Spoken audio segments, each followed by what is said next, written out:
গুরুত্বপূর্ণ ভিডিওটা, সেটা হচ্ছে যে ওই অন্নপূর্ণা যোজনা এখন প্রত্যেকেরই মনে হচ্ছে যে আমরা কে কে পাবে, এটা সবারই মনে হচ্ছে যে আমরা কে কে পাবো এই অন্নপূর্ণা যোজনা। তো এত টেনশন নেবার কিছু নেই, কারণ সরকার কী বলেছে এটা সবাই জানে। এটা সোশ্যাল মিডিয়াতে শোনার কোনো দরকার নেই, আপনারা সবাই জানেন যে সরকার মুখ্যমন্ত্রী কী বলেছেন।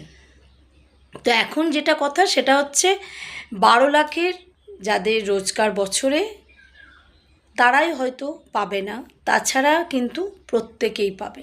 তাই এইটাকে নিয়ে এত ক্যাওস বা এত টেনশন করার কিচ্ছু নেই, কারণ যারা যারা ফর্ম ফিল আপ করেছেন অনলাইনে বা অফলাইনে যেখানেই করুন না কেন, তারা কিন্তু আপনারা যদি ট্যাক্সের আওতাতে না থাকেন প্রত্যেকেই কিন্তু প্রত্যেক অ্যাকাউন্টে কিন্তু টাকা ঢুকবে।